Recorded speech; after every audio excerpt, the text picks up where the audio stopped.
ఇవాల్టి కథ గురువుకు పాఠం. రమానందనుడికి ఎవరూ లేరు. చిన్నతనంలోనే తల్లి తండ్రి పోగా వాడు ఒక గురుకులాశ్రమానికి వెళ్ళి అక్కడ గురువుకు శుశ్రూష చేసుకుంటూ జీవించసాగాడు. గురువు చాలా మంచివాడు.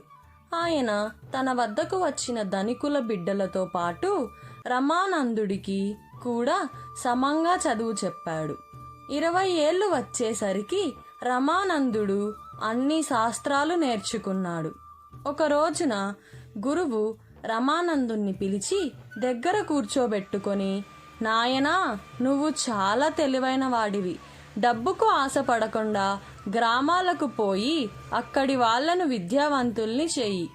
అభిమానంతో గ్రామస్తులు ఏది ఇచ్చినా తీసుకొని దానితో తృప్తిపడు.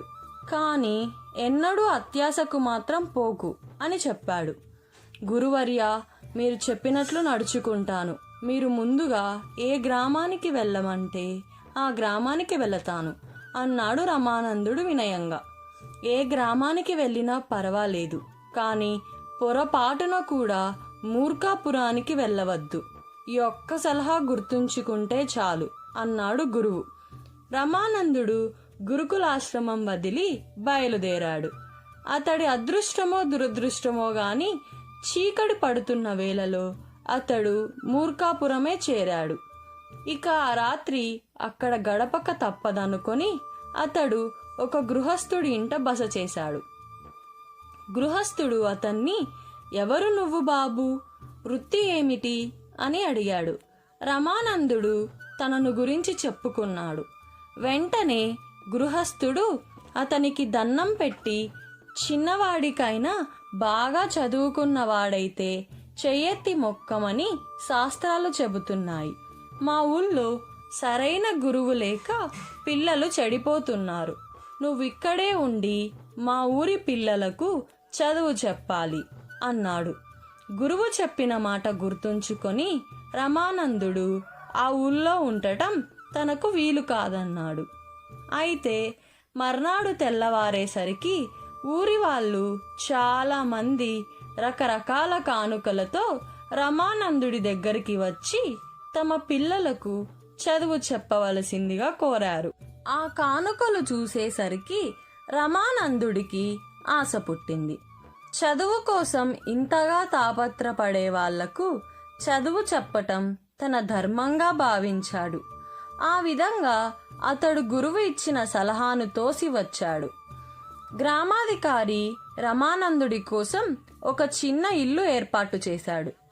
అతడు బడి ప్రారంభించే ముందు ఆయన, నీ బడి కనపడే పెద్ద ఇంట్లో ఉండవలసి వస్తుంది అని చెప్పాడు. మూర్ఖాపురం పిల్లలు మహా అల్లరి వాళ్ళు. రమానందుడు ఏం చెప్పినా వినకుండా అల్లరి చేస్తుండేవాళ్ళు. రమానందుడు వాళ్లలో ప్రతి ఒక్కరిని శ్రద్ధగా గమనించి అంతా అల్లరి వాళ్ళు కారని, వాళ్లలో కొందరు మిగతా వాళ్లను పాడు చేస్తున్నారని గ్రహించాడు. అతడు అల్లరి పిల్లల్ని వేరు చేసి ఒక రోజున వాళ్లను కఠినంగా శిక్షించాడు. ఆ రాత్రే గ్రామాధికారి రమానందుణ్ణి కలుసుకొని, పిల్లల్ని ఎందుకు కొట్టావు అని అడిగాడు. వాళ్ళు అల్లరి చేశారు, కొట్టాను అన్నాడు రమానందుడు. అల్లరి పిల్లలు చేయకపోతే నువ్వు నేను చేస్తామా అన్నాడు గ్రామాధికారి కోపంగా. రమానందుడికేం జవాబివ్వాలో తెలియలేదు. గ్రామాధికారి, చిన్నపిల్లలు భగవంతుడితో సమానమని శాస్త్రాలు చెబుతున్నాయి. వాళ్ళనింకెప్పుడూ కొట్టకుండా చదువు చెప్పు అన్నాడు. ఆ తరువాత రమానందుడు పిల్లల్ని కసురుకోకుండా, కొట్టకుండా మంచిగా ఉండాలని ప్రయత్నించాడు. అందువల్ల ఏ ఒక్కడికి అక్షరం ముక్క వంటబట్టలేదు. కొన్నాళ్ల తర్వాత గ్రామాధికారి మళ్ళీ రమానందుణ్ణి కలుసుకొని, పిల్లలెవ్వరికీ నీ వల్ల ఏ చదువు రావడం లేదని గ్రామంలో అందరూ అంటున్నారు అన్నాడు. మీ పిల్లలెవరికీ చదువు రాకపోవడానికి నేను కారణం కాదు, ఆ పిల్లల తల్లిదండ్రులు అన్నాడు రమానందుడు. అయితే ఏం చేయమంటావు అని అడిగాడు గ్రామాధికారి. గ్రామంలోని పెద్దలందరినీ ఒక చోట చేర్చండి. వాళ్ళ పిల్లలకు బాగా చదువు రావటానికి ఇంట్లో ఏం చేయాలో నేను వివరించి చెబుతాను అన్నాడు రమానందుడు. రమానందుడు కోరినట్టే పెద్దల సమావేశం ఏర్పాటైంది. పిల్లలను క్రమశిక్షణలో ఎలా పెంచాలో రమానందుడు వాళ్ళకి చెప్పాడు. ఇంటి వద్ద ఎలా చదివించాలో, అవసరమైతే వాళ్ళనెలా శిక్షించి భయపెట్టాలో కూడా వివరించాడు. పిల్లల చదువు బుద్ధిగా చూసుకోవటం అంతా తల్లిదండ్రులు చూసుకుంటే ఇంకా బడికి ఎందుకు, గురువు ఎందుకు అన్నాడు గ్రామాధికారి. అక్కడ చేరిన చాలా మంది పెద్దలకు కూడా ఇదే సందేహం కలిగింది. రమానందుడు ఎంత వివరించినా వాళ్ళ ఇదే ప్రశ్న మళ్ళీ మళ్ళీ అడగసాగారు. రమానందుడు చేసేది లేక నేనెంత చెప్పినా మీకు అర్థం కావడం లేదు అన్నాడు దిగులుగా.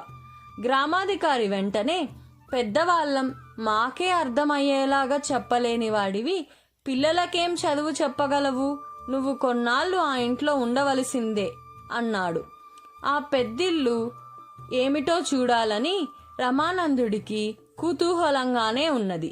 అతడు అక్కడికి వెళ్ళి లోపలికి అడుగు పెట్టగానే బయట నుంచి గ్రామాధికారి తలుపుకు గొల్లం పెట్టాడు. లోపల కొందరు మనుషులున్నారు.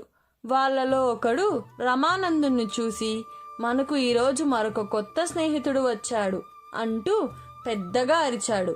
మీరెవరు అని అడిగాడు రమానందుడు వాళ్ళను. ఈ ఊళ్ళో పిల్లలకు పాఠాలు చెప్పాలని వచ్చి భంగపడిన వాళ్ళం. ఈ కారాగారానికి రోజు కొందరు పిల్లలు వచ్చి గురువులంటే ఎలా ఉండాలో మనకు పాఠాలు చెబుతారు. వాళ్ళ వెంట మెరికల్ లాంటి నలుగురు వస్తాదులుంటారు అన్నాడు వాళ్ళలో ఒకడు. గురువుగారి మాట విననందుకు తనకు తగిన శిక్షే పడిందనుకున్నాడు రమానందుడు. ఇప్పుడు అంతా కలిసి బయటపడే మార్గం చూడాలి. మొత్తం 10 మంది ఉన్నారిక్కడ. మర్నాడు అక్కడి గురువులందరికీ పాఠాలు చెప్పడానికి పిల్లలు వచ్చారు. రమానందుడు వాళ్ళతో, మీరంతా ఎంతో అదృష్టవంతులు. ఏ శ్రమ లేకుండా 1 గంటలో సకల శాస్త్రాలు నేర్చుకునే అవకాశం ఉన్నది అన్నాడు. ఎలాగో చెప్పండి అన్నాడు ఒక పిల్లవాడు. ఇంతమంది గురువులున్నాం.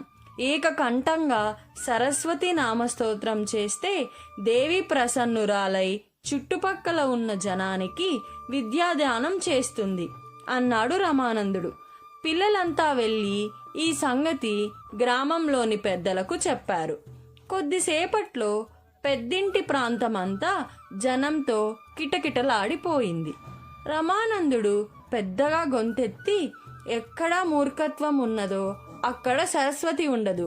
మేం 11 మందిమి సరస్వతి నామస్తోత్రం చేస్తూ నడక ప్రారంభిస్తాం.